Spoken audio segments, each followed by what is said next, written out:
This week, we've got a father and son duo. And my two co-hosts, I got Mike Lewis. All right, Mike, great result for Newcastle again on the weekend. Yeah, brilliant. Didn't expect anything less. Yeah, it was great. And Daniel, Swans didn't do much better. Yeah, on with the show, I reckon, is it? Moving on. It's pretty much an horrific sporting weekend with Wales as well, wasn't it? It was. Terrible. Quite possibly the worst weekend of sport ever. It started off well because the Ospreys had a hell of a win out in Leinster. I was chuffed with that. And then, obviously, I must have used any luck I was having on the weekend up there. I mean, though Arsenal did make a bit of a comeback against West Ham yesterday from 3 down to 3-all. It was impressive. It was 2 own goals, wasn't it? Yeah. But that shows what Arsenal are now. I'm excited for a 3-all draw with West Ham. That's really where my standards have dropped to. Right, so we got the father, first of all, Nigel Hickey, better known as Nige, am I right? Yes, that's a lot of people obviously know me by that name. Some call me Nigel or whatever, but it's Nige is, I think, through rugby that came, isn't it? You know what I mean? Yeah. And my mother working in a club and that, Everybody from Abercrave just knows you as whenever I speak to him, Nige, never Nigel. That's an Abercrave thing. Spoken to 2 people from Abercrave about you being on the show this week. One was my friend Alison Thomas, Steve Thomas' wife. Oh, yeah. She said, you're the only man she's ever met that always seems happy. you must have played with Steve Thomas. Oh, do you know what? Legend of a guy, right? Unreal. One of those that you would never hear him or whatever, but he was a proper hard prop, you wouldn't mess with him, I did play against him once. We played Abercrave. And back then, when you could do anything you wanted in a ruck, really, he pulled me one side and had a quiet word with me. I was only about 19, 20, just cool head, do you know what I mean? Yeah. And you had such respect for him, you listened, do you know what I mean? Even though he was on the other side. Yeah. He's well respected on and off the field, to be fair, Steve. He's a gentleman. Oh, he is. And he looked after us youngsters, coming through, if anybody be messing about, you'd be in a lineup and that's all you'd hear is a thud. And you wouldn't know where it's come from or whatever, and he just had a grin on his face, sorted out, But that was rugby then, wasn't it? Yeah. Do you know what I mean? Yeah. The old heads looked after the youngsters, and that was how it worked.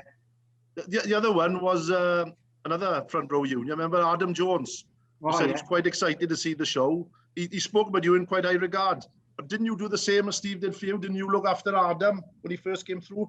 Yeah, well, when Adam was a water boy, right, coming through, he was 9 or 10 or whatever, and he'd come into the changing rooms, he'd be part of the team from an early age, isn't it? And I remember his father telling him, so whatever you learn, those, any swear words or anything like that, if you repeat them back in the house, your mother won't leave you come down again. So it was a case of, I think, whatever he taught him was his first swear words, at least, I think. But he's got on to achieve so much, hasn't he? Oh, he's brilliant, you know what I mean? And listening to him now, he seems to be talking more about the game and that, and what he's doing with Harlequins now is flipping brilliant. It's they starting to click all of a sudden, aren't they? And there's a lot of big name coaches there with him as well, but he seems to be the one that's sort of gelling them all, doesn't he? So no, he's doing well. And well, when he came out of youth, isn't it? You know what I mean? First game into the first, he was player of the year that year. You could tell then, you know what I mean, that he had something about him, Yeah, there's got to be something. You read about him, you read about Wyn Jones now, having played down the leagues, learned how to prop properly. Do you know what I mean? Obviously, they got the right frame. It's bound to toughen you up a bit, isn't it? Oh, definitely. Do you know, you're playing like Vada, Jan Manorik, and, people like that, right? Animals of props, you know what I mean? Yeah. When you come in out of youth and coming up against people like that, it was flipping such a learning curve, you know what I mean? Yeah. Not just the technical side of it, but the mental side of it as well, and having a good go at them and thinking, well, that's not so bad, innit? You know what I mean? Yeah. Yeah, but they wouldn't care. They'd give you a hiding as much as anything else, isn't it? But to be fair, they probably had their hidings when they were youngsters now, and that's just and that was just the law of the jungle of playing back then, wasn't it? That's how it was, you know what I mean? And you look forward to playing in your 30s because then you could dish it out to the world, what you had when you were that age, isn't it? Yeah. Before I get on to Jordan, just to mention, today's sponsor is the Northern Lights, decorating, lighting and coffee shop. And I believe behind you there is one of the Northern Lights themselves. One of the Northern Lights, yes. I only in the last couple of weeks. No, cracking service, fair play. Chris and the team, they're brilliant. Yeah, he's excellent, fair play. Right, finally, on to Jordan. How are you, Jord? Yeah, good, thanks, Jake. Good. Yeah. Obviously, you're a good sportsman, you're a good footballer, good rugby player, but we'll concentrate on the football first. How did it all start for you? Started when I think I was about 5 years old, and there wasn't any football teams around the area when I started playing. The closest one to us was Pontardawe. Yeah. We went up, well, but my father took me up to Ystrad, and the youngest team I think at the time were under 8s. So it's kind of too old. Yeah. And Chiv Darnan, isn't it? He said it'll toughen him up, you know what I mean? He was only 5, like playing against 8-year-olds. So, do he be fine? It'll toughen him up. It's a massive difference. Yeah. Typical Chiv mentality there. I'll be good on with that. That's one of the big things I noticed when I started getting involved with football was like you said, the only team that started any team under 8s was Ponty, and it was a bit of an annoyance to me because the amount of kids I know from the area that ended up playing for Ponty, because just purely on that basis is that that was the only team to play for. So that was a big focus for me when we started, was to start at a younger age and make sure we could start them as young. And well, thankfully now we've got down to, well, what's called little kicks from age 2 upwards, like, and it's made a hell of a difference. We can see the numbers in the clubs has gone through the roof, like, and I think like fair play, like I said, Ponty were the only team when they at that time. Yeah, that's the only reason we went down there, isn't it? For because of that, like. Yeah. Was there anybody else down there with you, Jord, from the area, or did you go down on your own? At the time, I think I played for the year above, so there was nobody my age who came with me. But we the season after that, we started Ponty under 6s for my year. Yeah. I think there's a few. I think Dominic Phillips came down. Yeah. And I'm sure Ryan Thomas came down with us as well. Okay. Boys from our area. Sam. Yeah. Oh yeah, and Sam Morris as well. So there was a few of us. Good. So from Ponty then, did you go on to play any academy football? Well, I think I was about 8 years old, I got selected for the Swansea Academy, and I think I spent like a 12-week trial with them. I think it was like 2 blocks of 6 weeks. So initially it was like a 6-week trial. Then they wanted to take another look then after the first 6 weeks. That's mad, mine at that young age, isn't it? Yeah. They're picking up the footballers from then. Were you allowed to play rugby, or were you only allowed to play football at that point? Well, as soon as they signed, the first thing they said to us was, we don't want you playing anything else, no other sports. They tried stopping us playing school sports as well, so school football, school rugby. Yeah. Just wanted us to focus on. It's a lot to expect. Sorry, Dan. No, I was just asking, Nigel, like, when obviously Jordan signed, as a parent, were you thinking, getting overexcited almost, or was it the case of, trying to keep his feet on the ground? Oh, hey, inside, Dan, I was jumping from the flipping rafters, isn't it? Do you know what I mean? I bet, you try and sort of keep a level head on that, they got to work hard, you know what I mean? And enjoy it and whatever, isn't it? And that's a fantastic experience, you know what I mean, to go through. I know they can be ruthless and what have you, isn't it? You know what I mean?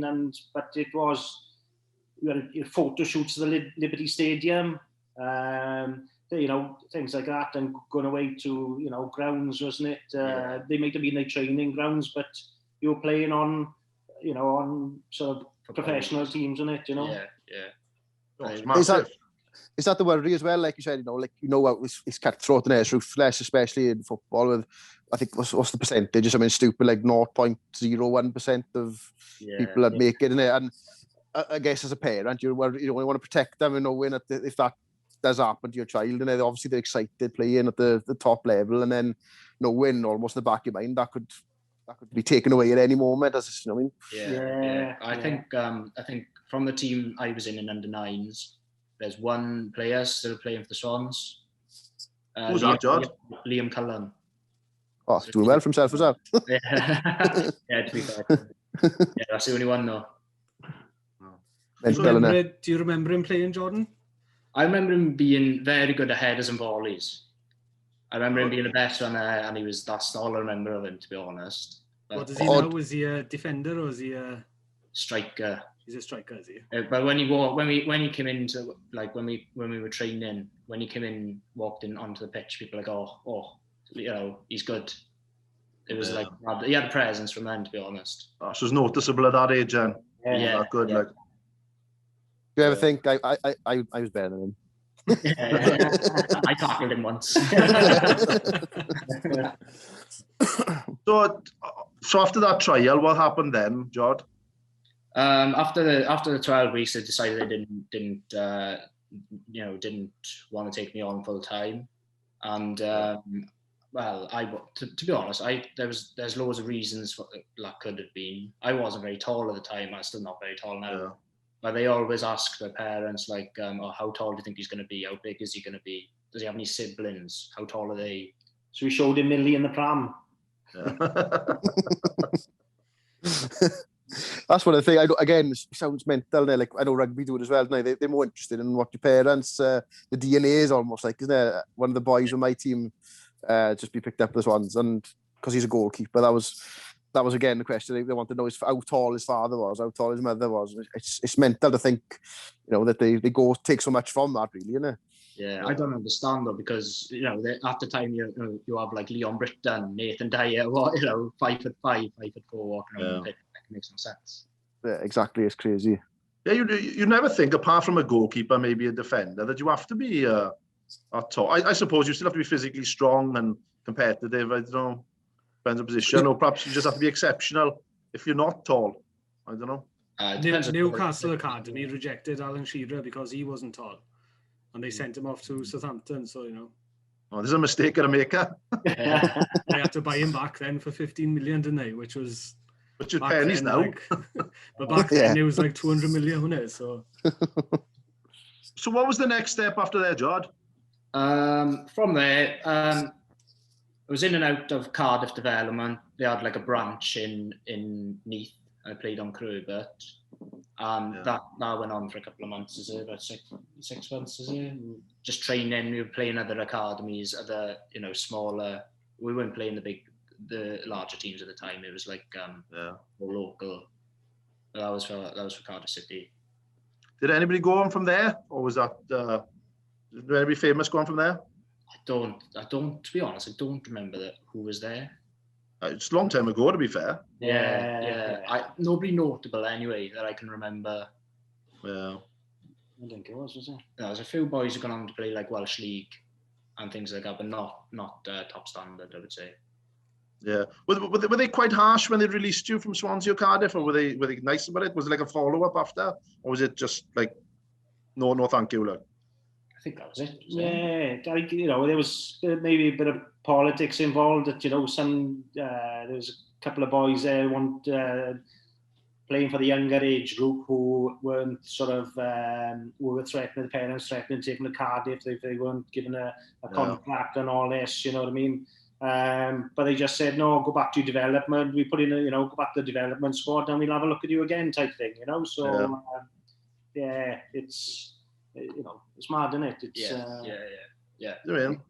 You'd think at that top end they would give you some kind of like development program or something, when they would just sort of feedback. Yeah, exactly. And I wouldn't be surprised if there was other nations other than ours that actually do that. Yeah. You know, this is why other nations get progression in international sports, because they've got this kind of plan to go out. And I wouldn't be surprised if England, Scotland do have this, but I don't think we do. No, because still, I'm 22 now, and I still to this day don't know why it got released. Well, exactly, is it? No. But it's the same. You talk to people who released from rugby academies, it's the same, and it's like, cheers, thank you very much, and there's no follow up, and I never understand that, because you must have had some sort of eye-catching talent to be there in the first place, and this is where you need to develop, and perhaps we'll have another look in it, especially when you're thinking you were only 8 years old. I mean, there's a lot of football to be played between then and being a senior, isn't there? Yeah. And in the games he played, fair play, you know what I mean? He did, well, I know I'm biased and things, but he did all right in them, you know what I mean? And when he was releasing, parents coming on to me saying, I can't believe it, you know what I mean? And but it's just one of those, sport, isn't it? You're going to have loads of lows and loads of highs, aren't you? It's part of it, like. Yeah, I remember the good thing about it, though. I remember when I did get released is, I can go back to play with my friends. And I go back, training rugby, playing rugby, different sports. I can do what I wanted then. That was the upside to it at the time. I think you remember as well, even at that age, it's so competitive to make it, isn't it? Football, we can talk about rugby, but it's only a Commonwealth. With football, it's a global thing, isn't it? Yeah. And the Premier League is just full of best players from the world, isn't it? It's not like when we were younger, when there was only really British, Irish players there, wasn't it? It's so competitive now, and obviously that knocks itself down, isn't it? Yeah. So you did well just to be in the academy in the first place, George. Cheers. I remember one of the things that they called us all down to the Liberty Stadium, as parents and the player and what have you, isn't it? And talk about nutrition, Yeah. So when you're talking to an 8-year-old now about, the good foods and what have you, you can eat. As soon as you walked out there, that's all he said was, does that mean can I eat McDonald's or can I eat McDonald's? You went over to Rossi's Chippy then, isn't it? So I think, sorry, Shay, you were saying it when you got released, that was the thing you looked forward to was playing with your friends and everything. Like, do you think, because I know like in Germany, they've got changed the academy ages and they've raised it recently to, I think it's under 10s, under 11s. I agree with that. I think anything under that is pointless. You don't, especially when you come to size and all that, you don't know how a child is going to develop you physically, let alone mentally. So I think it's a good thing. What's your take on that, for kids and academies in general as a young age thing? Yeah, definitely. I think I agree with you, to be honest, because, when you're that age, it can, when you're in the team, it can build you up and you think I'm playing for the Swans, I'm playing for Cardiff. But as soon as it gets taken away from you, you've gone from there to there, all the way down. Like, it just takes it away completely. Yeah. So I think when you're older and you have more of an understanding about everything as well, and obviously your development, by that age if you're any good or not, really, isn't it? It's more of a lottery at the younger ages. And also, if you actually want to do it, but when you get a bit older as well. Yeah. A young kid is always just, I want to be a footballer, but by the time they get 12, 13 and then their mates are going out, it's like, oh, do I really want to be doing this now? And you get kids who are giving up all that, don't they? Loads. They get released when they're 16 or they're 18 or whatever, isn't it? Giving all that up, like. Yeah, exactly. But I don't know what the answer is, because I can see why they do it. They want to mould them their way, don't they? Of, at an early age, I can see that. But fear, I think a lot of fear of missing out on that one Ronaldo or Messi, Yeah. Definitely. Well, so you went back to Pontardawe then, George? Yeah, so from the ages of 5 or 6 up until under 16s, until juniors finished, I was with Pontardawe. That was my junior club throughout it all. I didn't come back to Australia or Penrose or anything. Just stayed there for the whole time. Ever consider it? I don't know. Well, when you're beating Penrose 10-0 every game, you think, do I need to go? You were a bit older than my team. You wouldn't have Dan, why was it called Penrose, not Australia Nice, Dan? Because they were based in Penrose. Which is in Australia Nice. I think it was, I don't know, basically because it was a Penrose based up there. It was, I think as well, because of the, I'm not sure how big the rivalry was back then, but the Estrad Cum thing, and I don't know whether it was almost like a neutral club, possibly. I know, unofficially, Penrose has always been Estrad Juniors, and that was the reason we changed in the end. But I do know a lot. Cum started having more junior teams around that same time. Might have been coincidence, but a lot of parents took their kids to Cum because of that sort of, they didn't want to play for Estrad, and I don't know, to some that rivalry is a bit bigger than it is to others, it's getting a bit better now, in fairness. Yeah. So when you after Pontardawe, you went to Avon Lido Academy, is it, George? Yeah. Well, sorry, Jake, on. So could you play for Ponty and Avon Lido at the same time, or did you have to choose? it started off, Avon Leader started off when I was about 15 as an academy side. Okay. So you played academy football on the Sunday, and I could still play for Ponty on the Saturday. So there was up until the end of juniors, which is under 16s, I was still playing for both for the 2 years. Did you enjoy that, playing twice? Or was it hard? Well, at the time, you know, when you're younger, you do have energy, and you don't ache as much the next day or anything. So at the time, I think it was all right. But looking back, and I think, how did I do that? Like, how did I do games? And rugby some afternoons. Yeah. How did you find it, Nigel, having to go to all them places? Oh, I loved it, Dan. Do you know, we were out every night of the week, right, between everything, isn't it? And I was coaching the Ponty under George's team at the time, is it, all the way through.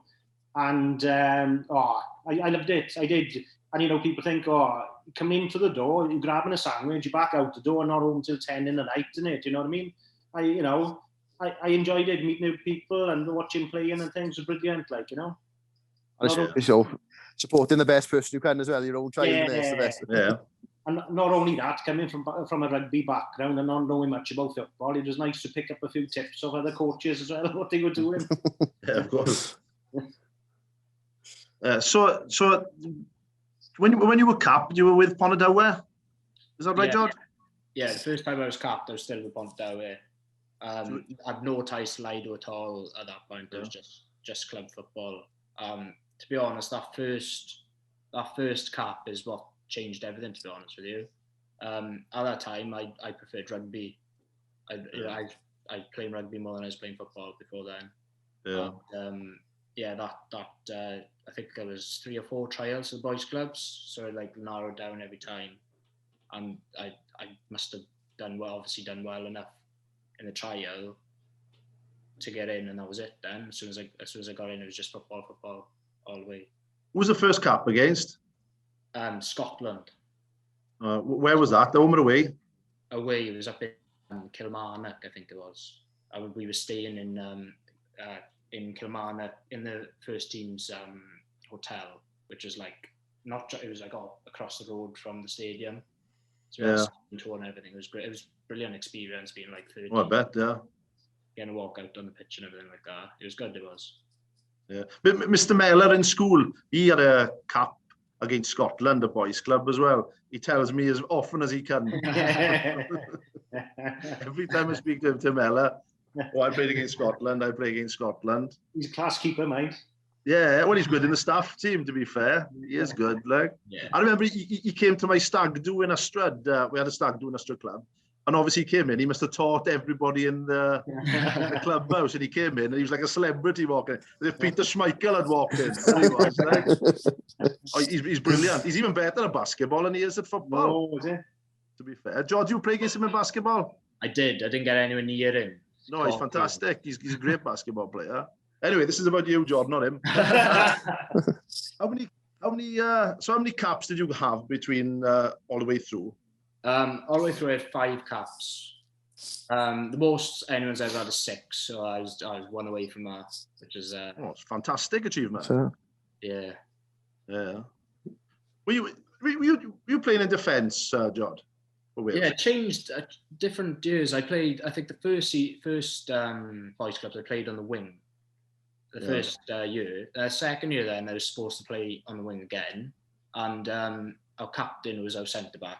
Got injured on 2 or 3 days before the game. I played Scotland home, and we were warming up before the game, and the manager came over to me and he said, "I want to play centre back. I want to play sweeper." And I'm 5'7", I'm 5'6", 5'7", and never played the sweeper role before, and I was absolutely bricking it. And they were prepping me in the change room before everything.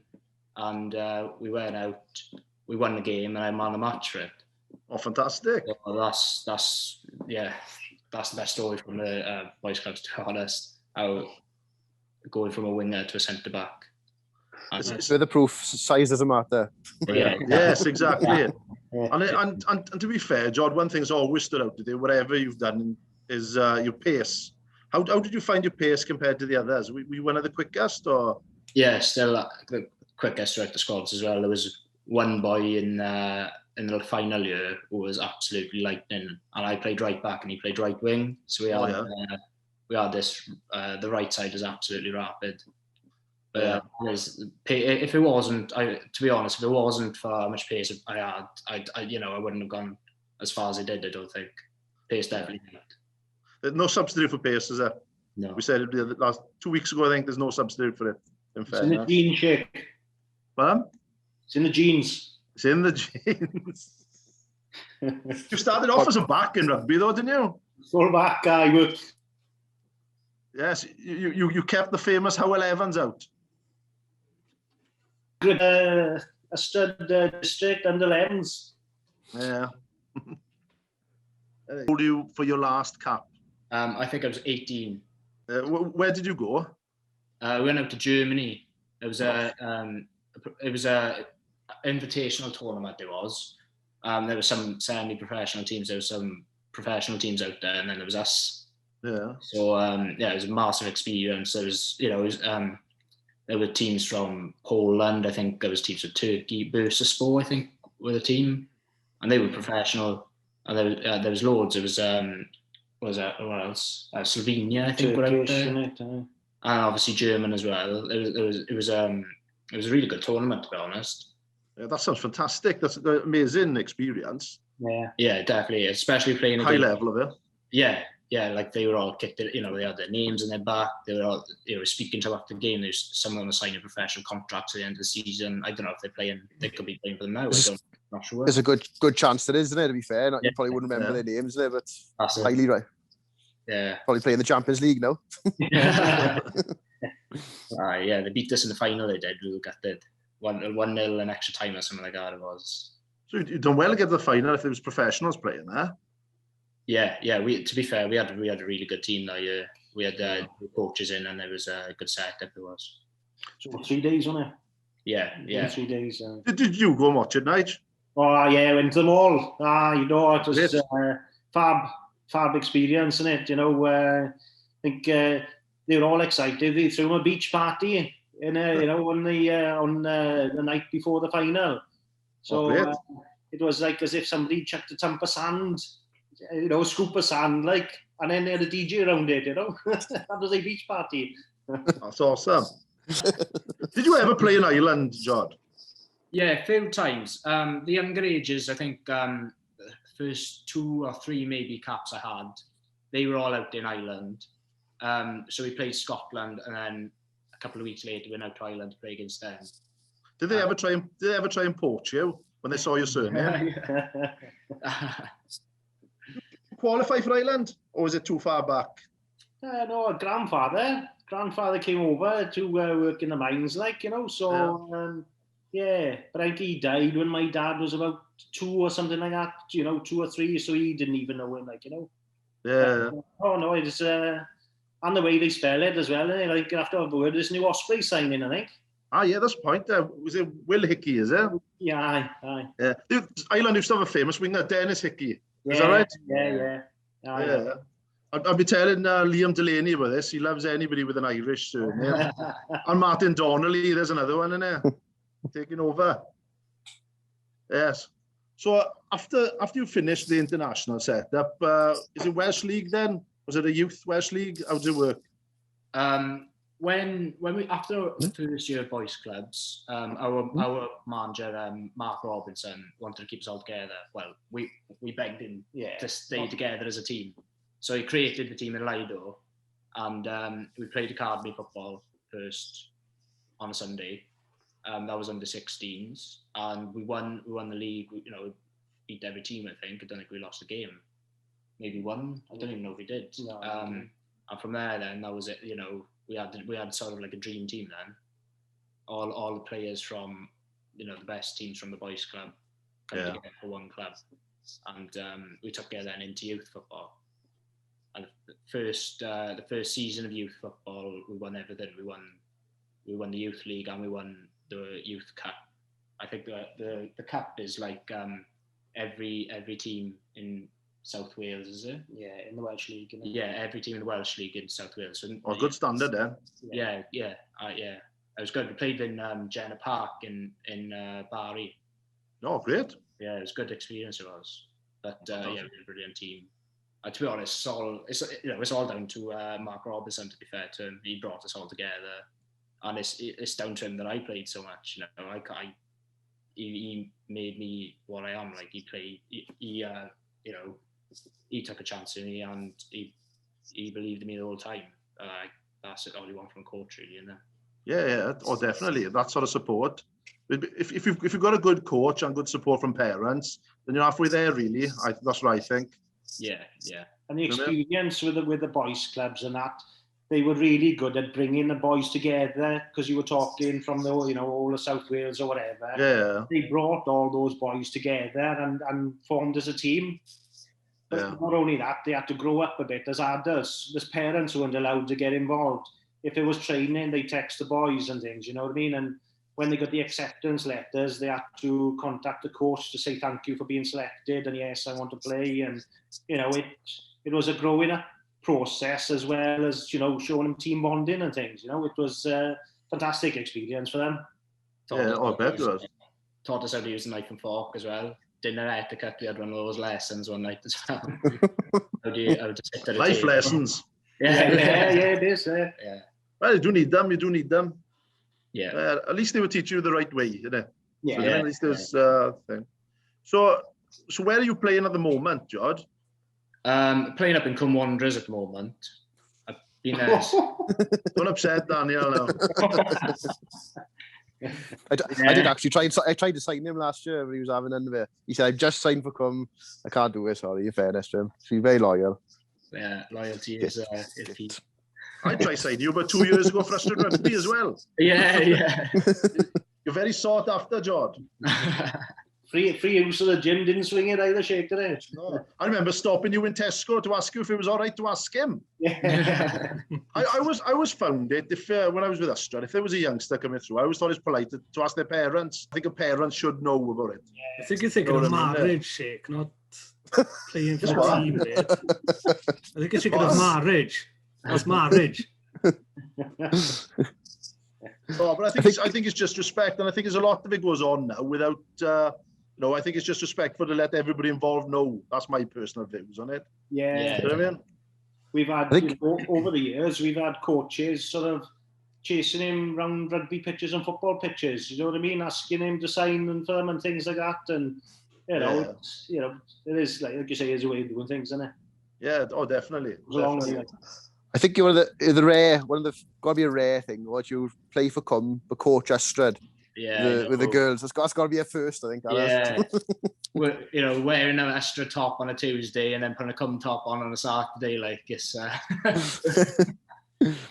strange. You're bringing balance to the club as well. You're bringing us together. And the bridge. Who'd you coach, George? And 16s girls for Astra. Is your sister in that team? Yeah. Is that difficult coaching your sister, or is she all right? Sometimes, but it's to be honest, the team is there. They're there to bond and they're there to have fun and to enjoy it. There's not as much of a serious side to their team. So there's not much. I don't have to give them a stick or anything. No. Yeah. Another very good player is Amelia as well. Yes. In the genes. Yeah. I'm sorry she didn't start at a younger age, to be honest with you, Dan. And a few of the other girls in that team as well. They only playing a year or two, haven't they? It's quite to be honest, we have a lot of credit for that because it's very rare a girls' team starts that old. Yeah. And when I tell, because we've started obviously with the younger ones, and it's quite one of the things I've learned, like, is we're one of the very few clubs that actually has started a girls' team at that age. Like, so it's something to be, it's good that they've all come together and they've all joined in and got on, enjoy it really and just got on board. Like, it's great. Yeah, no, it's but at the time, they've got so much going on, haven't they? You know what I mean? Between football and dance and, you know what I mean, and whatever, isn't it? It's tough. Exactly, yeah. Ladies next, she's eligible. Isn't it like one of Wales's biggest growing sports, female football? Yeah. Well, Britain, not Wales. I think it's maybe be one of the world's growing sports, I think. Yeah, it's hugely popular. It didn't happen when we were in school, did it? Girls didn't play football. There was hockey and netball, and it makes sense, really, to be honest. It's a bit of a sticky point for me still, because some of the schools have still got that approach where they don't realise, they must realise how popular women's football and girls' football is. Yet they still only offer hockey and netball, and I was like, I'm not against the offering of those sports, but surely if there's that interest in another of the main sport of football, surely they should be offering that. Do you mean? Because it's especially with the honours you talk about that Jordan did, there's a load of opportunities with girls that now, especially with as it gets more popular. So it's a good way for the school to have representatives for them as well. So I don't understand that really. No, I gotta be honest. My dad in Wales, when I was in school, I didn't do football in school. It was just rugby. No, it's true. So Yes, well, Same with me as well. Same with me. There wasn't a football in Mice there when I went down there in Form 1. There was neither cricket bats, you know what I mean, or a rugby ball. That was it. Like you were allowed to take a football to school. Funny enough, you're saying about Mr. Miller. That was the first time I think we ever played football was when he started in the school. So top man Miller. Yeah, but it's changed. But you can just see, and I can't wait now for my daughters to give football a go. Obviously, you said it'll kickstart. I spoke to you just before the lockdown, and I'll be taking my eldest down there because it just seems like a natural. There isn't that much difference between hockey and football in the way that the teams are set up either, is there? It's very much the similar: the defence, the midfield, and the attackers, and the goalkeeper. Oh, especially like the girls' sports, like you say, football, hockey, and netball. There's so much crossover between them all. If you can get into them all, like Jordan knows, like a lot of teams will do netball as a warm up exercises. I mean, because it's movement off the ball, and it's so much crossover. Like I'm a big advocate of everyone doing multi sports anyway. So I was always gutted when I was younger that rugby and football was the same season. I always thought like it'd be nice if one was in the summer, one was in the winter, and you could have played both. Yeah, it's not that warm in the summer, is it? There's not really that much of an excuse for it. It's not like it's too warm or anything like that, isn't it? Yeah, so it's a shame really, but that's how it is. I always thought it was weird that you wore shorts to play rugby in the winter and trousers to play cricket in the summer. What's that about? And a big woolly jumper.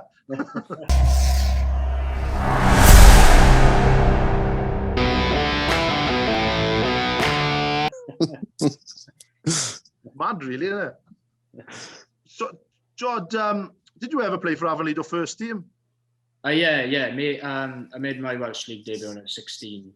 I think it was Tapswell away, and it was on like a Tuesday night, and being 16, and got there, and he said that manager quickly, he said just he's starting, so it was a big. Huge. Thing for me at 16. Not even trained that much with the first team. Not knowing the boys that much either. It was a brilliant experience, like to get out there. And, I think we came home like 12 o'clock in the night. Like it was late. Where did you start then, Jod? Say it again, sorry. Where did you start? What position? Oh, right back. Yeah, so back. Right back. And that's it. Yeah.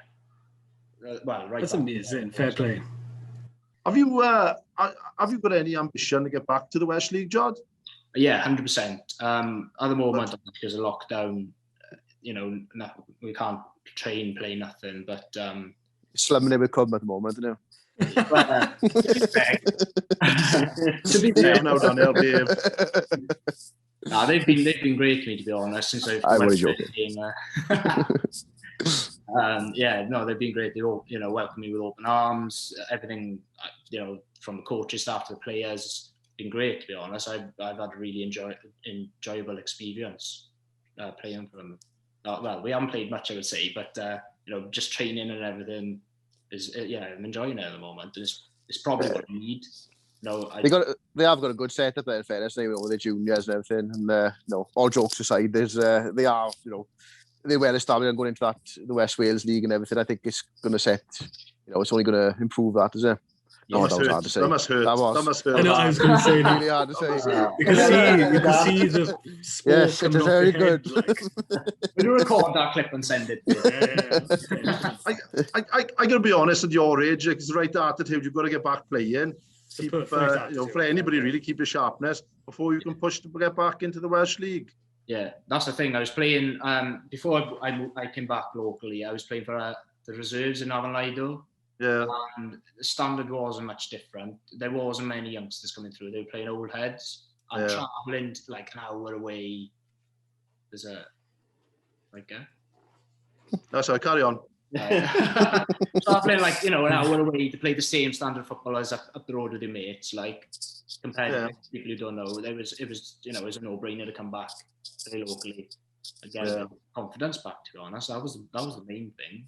Of course, for so long, I didn't come back straight away. It was a year out, and then I didn't want to play or train for another season. Really, it was 2 years layoff.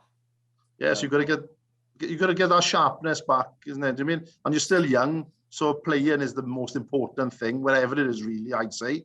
Yeah. I mean, I'm no expert, but that's what I would say. Keep your sharpness, keep your appetite, is to keep playing. Yeah, I definitely though do want to go back to Welsh League, whether it's with Avonlido or lower down the divisions. I do. That's where I want. That's my goal, to be honest, is go back there. And I've been trying to do fitness stuff. Yeah, I've noticed. See you running past the house every morning. Try to do as much as possible, to be honest, just to try and get fit. You're focusing a lot on your fitness and eating at the moment, I've seen, Jod. Yeah, trying to follow a diet plan, trying to look and feel as best as I can, to be honest. No, definitely. I started a fitness page just to keep the motivation there, just to keep Yeah. What's the page, John? Let's get us some viewers up. What's the page? I think it's Jordan Hickey _fitness. There we are. Basic, I have seen it, and it's impressive, to be fair to John. And whatever really gets you focused and keeps you motivated, do it. Yeah. I think I was going to lose motivation if it wasn't starting that up and having to add to it all the time. I think. So Definitely. Oh, great! Fair play to you. Are you feeling fitter? Massively, and even though you do feel much fitter physically. It's mentally that's been the biggest thing for me, to be honest. Oh, good. I feel so much better after starting the workout. I just feel happier. You want to start the day, you want to do everything in your day as possible. And to be honest, I would encourage anyone to just do a little bit of fitness, just to make you feel a bit better. Do you get excited about doing it? If you know what I mean. I try to train every day, and every day I wake up, I think, oh yes, I'm gonna, I'm gonna work out later. I can't wait. I don't envy your age during this lockdown. It must be because you're losing a season really of playing. So the fact that you've stayed on top of it by fitness and and it's good for your mental health as well. Fair play to you. That's another mature attitude again, George. To be fair to you. Yeah, thanks. Yeah. Well done, pal. So, Mr. Hickey, are you keeping fit? Somebody laugh then. Yeah. Have you seen his videos in? Have you seen his sparring partner? I have seen the boxing going on there. Hey, that's about my limit. I was holding the gloves. Who was laughing in the background then? Oh, Mrs. HR is. Good audience. I can't wait, Chick, to get back with the yogurts, to be honest with you. Yeah. Like when you finish playing rugby, isn't it? You get that buzz and whatever, being the banter and everything, the playing and the change rooms and things. Yeah. And once yogurts sort of came along, it was like, you do anything, you're going to get ripped apart, aren't you? Do you know what I mean? But I really look forward to Thursday night. You know what I mean? It's come well. It's that good. Even back now, having a nervous poo before playing, like, you know what I mean? And that's having to play, like. That's the funniest line we've had. Easily the funniest line. You're gonna like Sir Roger and things like that, don't you? He's 61. I know. You might be 62 by the time we get back playing. He's still be playing for years after as well. Yeah. And for me now, like does that mean I can carry on playing for another 10, 15 years? That's what when I see the likes of Roger playing, it makes you think that I'm going to be able to carry on playing, isn't it? So I love that, even though he's a tremendous amount fitter than I am. But it's a motivation to see such variations of ages there. I love it as well. I love it. And there's a lot of people there. I don't know, isn't it? Including Mike, isn't it? I didn't know him. Yeah. Now we even have a chat now and amongst the apples in Tesco and all now. You know what I mean? And it's amongst the apples in Tesco. It is definite, and I've played against you both, haven't I? Because we played the five-a-side with Nathan in the sports hall, didn't we? Yeah. And I thought you brought a bloody ringer in, but it was your son. Yeah. And we're all playing fat boy football and all that, and next thing there's someone going up and down the line and thinking, what's going on here then? Did you ever play football, Nigel? Yeah, I played we were Derwin United then, weren't we? I remember Derwin. Back in the day with Mickey Fenton, wasn't it? Yeah. Legend of the game. Yeah. He did a load for junior football, didn't he? And he couldn't drive, could he? Couldn't he not drive? Did he used to come on a moped or something? I know you see that. Yeah. So, it was, and I obviously playing rugby and football, isn't it? You know what I mean? My parents would come and watch me maybe play rugby, but they wouldn't come and watch me to play football for some reason, innit? They had the same pair of boots for both, and they were Adidas flankers. Yeah, so with a big ankle. With a big ankle and a square steel toe cap front. Oh yeah. I was playing up front, right? And I used to score loads of goals, and I don't know why. I bet no one went anywhere near you with those. No. We were always more of a rugby player though, Nigel. Oh yeah. It was. I like all sports, isn't it? You know what I mean? But no, rugby was my thing. I enjoyed playing football. The likes of Justin, isn't it? Bish and things, and Spreader and the Jenkins brothers and things like that. You had some, really good footballers, isn't it? Yeah. No, rugby was my thing. You're quite a good generation of sportsmen there, really, with all the ones you've named who could play a bit of both sports, isn't it? Oh, Justin, give him a snooker cue, give him a dart, whatever. Oh, definite, yeah. If Justin had wanted to, he wouldn't. He was a second-team player in Australia, but he could have been a first-team player if he'd put his mind to it easily enough. Yeah. He just enjoys life too much. Living the dream. Every time I see him, living the dream. You obviously played rugby and for Abercrave mostly, Nigel. Yeah, mostly Abercrave. I had 2 seasons over in Seven Sisters. Quite a memorable one, I believe. Yes, yeah. I know it was. We had a cracking cup run. Semi-final, Lose to Llanelli in the semi-final on the Knoll, is that right? That's right, yeah. I think it was something like 12-3 or 12-6 half-time. And then they brought the big guns on then, second half, Rupert Moon, all the Welsh internationals, and it ended up 40 or 50 points then, second half, isn't it, I remember watching it. I remember you're a really good side. How on the ugliest drop goal ever seen on television. Oh, Howell Evans. Still talks about it now, man. Yeah, but you're great players like Ajax. Ajax was a fantastic player. Oh, brilliant. You know what I mean? You talk about the Welsh team about go-forward players now, right? And, he would gain ground every time, Oh, great player. Lovely hands, Yeah, he was just an all-round great player, wasn't he? Yeah. But didn't you get free suits or something for reaching the semi-final?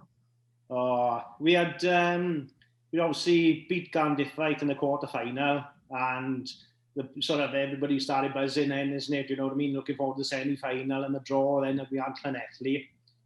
So we turn up for the training session now before the game on the semi-final on the Sunday.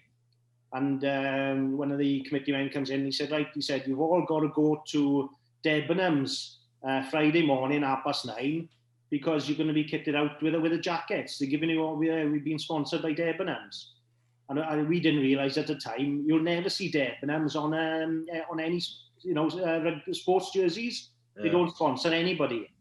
So it was a big thing now. Debenhams are sponsoring us and that, So we turn up there on the Friday morning and you get ushered up to this sort of like a fitting room up on the top floor. and like personal shoppers now, right, isn't it? You know, and we all turn up in like flip-flops and shorts and things like that now.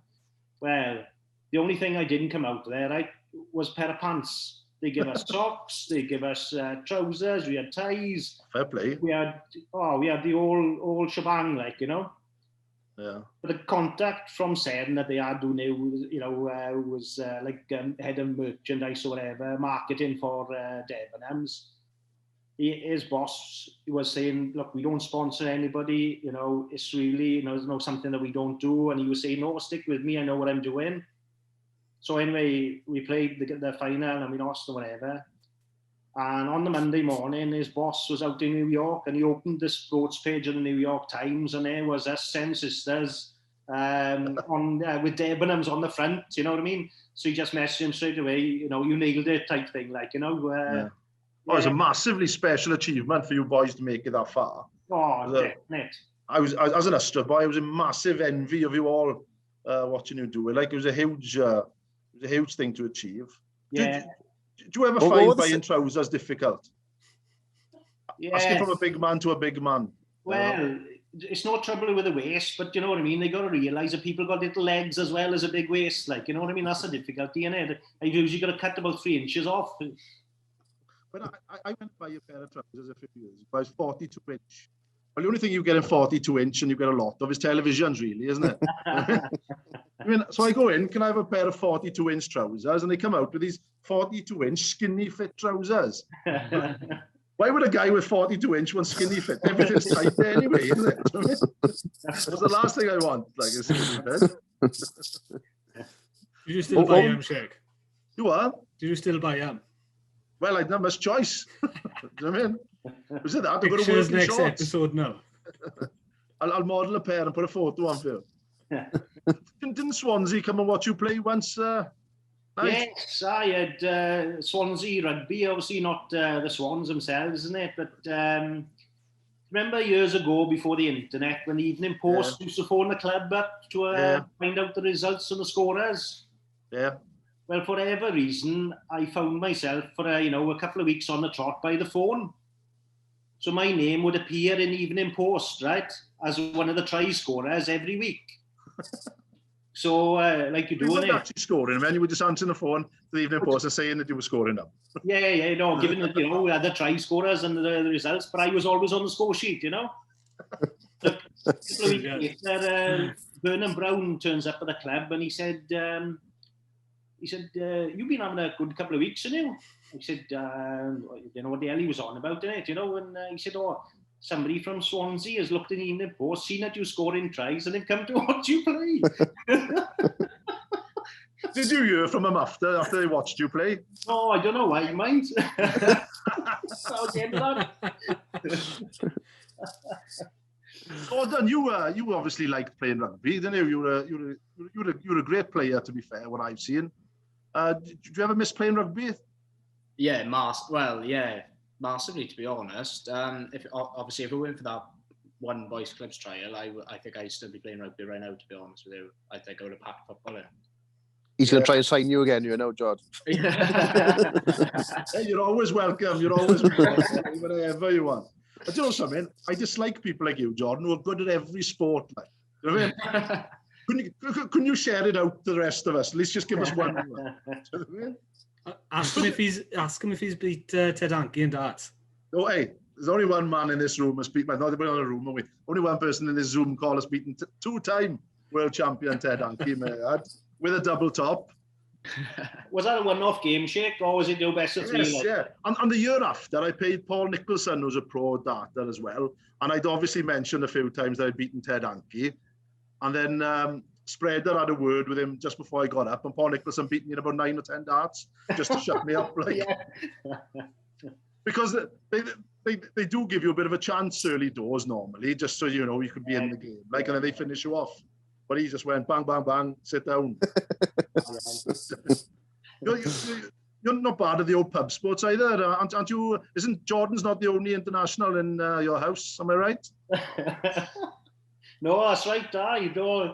I played for Wales B in pool many moons ago, like, you know.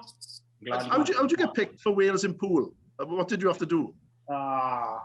It was, well, not by my brother, right, was a better pool player out of the two of us, right? So it was like, you know, you played on a Thursday night in the Yslavera League, and then you played in the Swansea Valley League, you know? Yeah.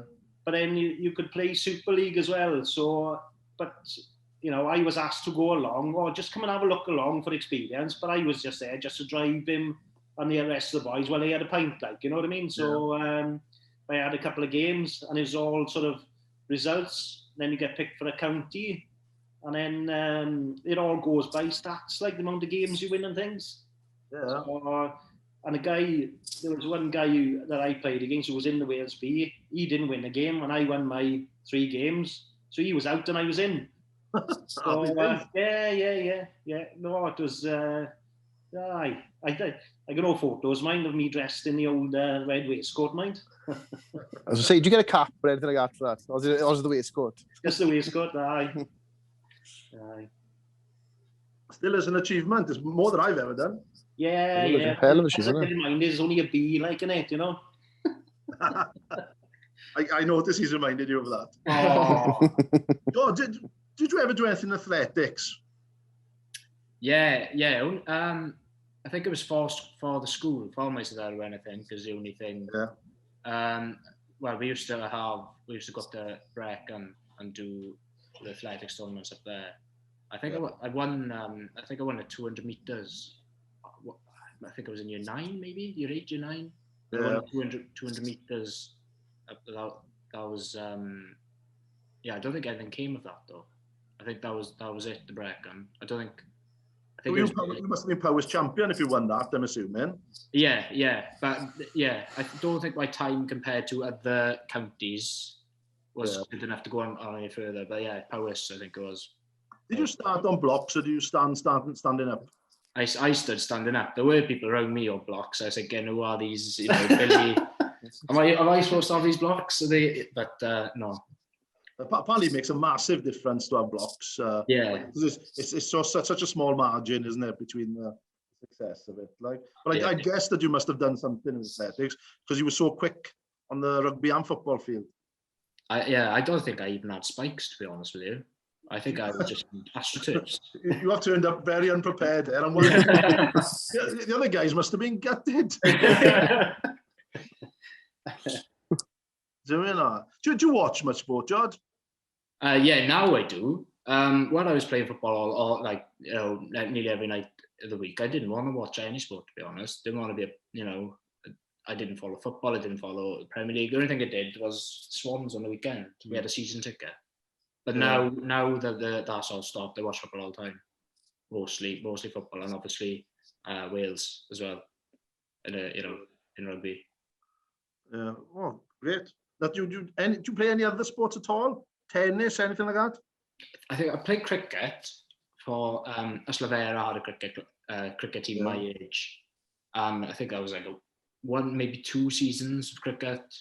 But it was something to do in the summer, isn't it? Like were you a quick bowler?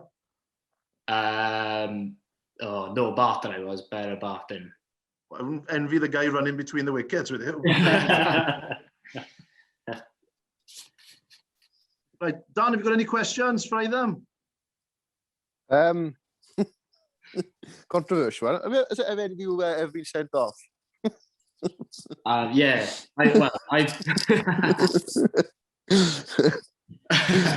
Move along, go on. I've been sent off once ever in anything. Sent off once in football. And I came when I was about 18, and it was like a major sending off. We were playing Aberystwyth away in the Welsh Cup quarter-final maybe, and we were at their ground and everything. And I think one of our players got sent off in the first half, so we were down like early in the first half. So we must have been like 5-0 down at half time. So everything, the spirits are down, everything like that. I think we were about 7-8-0 down by the time my incident happened. I think I got cleaned out or something by one of their players. I know he picked me up and he said, "Oh, sorry for that, mate." And the referee gave nothing, didn't give anything. Clear foul, whatever. I think I made a comment to him or something. I laughed or something, because I thought it was a foul. And he walked up to me and he said, I don't know why you're laughing, mate, because you're poor, for a better word. So then I brushed past him. No, I didn't kick out or anything like that. I didn't say anything to him. And he blew a whistle again, turned round, and he said, you've just made contact with me and you've tried to assault me, so I'm sending you off. So straight red card. And after the game, then he wrote in the report saying that I injured him, I struck him in the midriff, and that he was scared for his life, and that I caused damage to him, like. And he got the linesman to say the same thing, and that went to like a football court, the FFA. I was meant to turn up and go to court to be in front of a hearing for something I didn't really do. So I declined it, and they just said, we're going to give you a year's ban for assaulting a referee, and I think £300 fine, £150 for the actual assault, and £150 for the language I used afterwards, which is fair enough. That was. But, it's a joke. It's quite, not the, referees get a bad rep and sometimes and stuff, but unfortunately, that's not the first instance I've heard of sort of football referees in that sort of level as well, of maybe be almost taking the power and running with it a bit. Like, I know it's happened a few times, and it's sad that people abuse that power, really, isn't it? Yeah, and you think if you were that, if I was that referee now, it pretty much, you stopped a young player reaching a certain level, the amount of mental strains they put on me, stop me playing, stop me doing any sport. It was massive at the time. That it was hard to go through as well. Playing football, playing sport all your life, and then someone just taking away from you. Yeah, better. It's not an easy job being a referee. I've got no doubt, and it's difficult and things like that. But at the end of the day, I know you very well, George. You're a competitive chap, but you're not a nasty person. You know what I mean? Not vindictive in any way like that. Do you know what I mean? No, if I did do anything like he said I did, I would take it on the chin. I would, that's the worst part. So losing that now and then having COVID come on top as well, it's really taken a chunk out of your young career, really, isn't it? Yeah, I don't think you're keen to get back on the field. That's it. No, I don't think I played consistently for about 3 years since I was about 18, maybe 4 years now. Yeah. So fingers crossed you can get back on the field now this September, and for us to go nice rugby. No, for Australian football. No. Well, hey, it's testament to you, Joe, that everybody wants to sign you. Yeah. They know how good exactly. You are. Do you know what I mean? Yeah, and they obviously want your father in the clubhouse after, don't they? Brings a crowd with him. Brings a good crowd. Yeah. Do you miss playing rugby, Nigel? Oh yeah, massively. Oh, I don't watch it as much, to be honest with you, Sheikh. Yeah. The Ospreys and the sort of, it's not entertaining to me. Do you know what I mean? Yeah. I don't watch as much rugby as what, and I loved it. I lived and breathed it for, but as soon as you stop playing, you sort of, I don't know, if I can't do something in it, I'd rather be a player than a watcher, to be honest with you. How old were you when you retired, when you finished playing properly? I was about 33 years. So you played quite a bit then? Yeah. I know. When I went over this, I obviously 2 years in Sen, I came back to Abercrave then. Steve Bale was there, and we had the team then, Taxi's age, isn't it? And Carl Rodriguez, they came through on block because they were the first junior team in the club, Yeah. So they provided the nucleus of the team. And Steve Bale came in as coach. He said, look, do you want to captain the team and, help the youngsters along and things? And so, yeah, it was something. I didn't have much of an ambition to play first class. I was a clubman. I wasn't that good enough to play at that level, but I just wanted to be captain of Abercrave. That was one of my goals, growing up, Did Bayliss ever make you drink sherry before a game? Always. Yeah, I see. Always. Aye. The warmth in it, that will go down into your chest. He said, you know what I mean? It'll make you breathe faster and harder, And, I love Steve. Oh, I love Steve. He's a legend. Brilliant. The things, a tremendous sportsman himself, wasn't he? Oh, definite. And 100% there, do you know what I mean? And when he came to Abercrave, he sort of brought that style of the rugby league with him. Yeah. You know, similar, like Sean Edwards is doing with Wales and France and that. It was making sure, you know, we defended. That was the priority, defend and what have you, wasn't it? You know, and if you got a chance, make sure they were having it. Like that was his. I tell you what, I think he had a big impact on Taxi's game because nobody could run a taxi at that point. No. He was destroying people. Yeah. Fair to him, like. Yeah. We played a Vets game about 4 years ago and he landed on top of me. Like, I mean, he's a big bloke, Taxi. You know what I mean? Big bloke, oh, aye. Oh, but there's somebody who's put a lot of years into Abercrave juniors and he's coaching the youth now and stuff. Great rugby man, Taxi, to be fair. Oh, yeah, brilliant, isn't it? And as a player, you know what I mean? He was, you know, he went to Llandudno, didn't he, for a bit and things like that. Yeah. When Adam went over there, and he could have, you know, if he would have trained a bit, he could have gone a lot further because he had the size and things, you know. He had plenty good skills as well. Great hands and stuff. Him and his brother. Oh, yeah. Yeah. Him and his brother, very skillful people, to be fair. But whatever club I think you go, whether it's rugby or football, there's always these people who put in the years in and keeping it going. And Taxi is just another one of them, really. And you've got to have it, Jake, you know what I mean? Yeah. You look at you know, Glyn and Estrad now, isn't it? You know, yeah. I help him out a lot and things. And, you know, not until, like, you know, the last few years I started speaking to him, isn't it? You know? Yeah.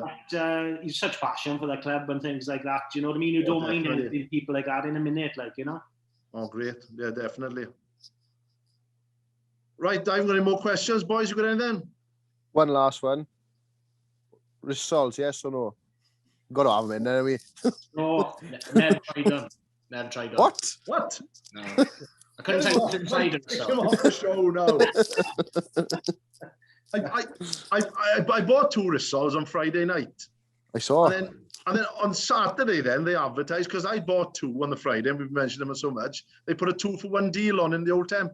No, do you get commission on that? Keep them watching the game. We're making inroads, boys. We're making inroads. Hey, Arms is your biggest sponsor. Well, that should have to sponsor the show. Right. Thank you very much, George. Thank you, Nigel, for your time. I hope it's been all right. Anything else you'd like to add?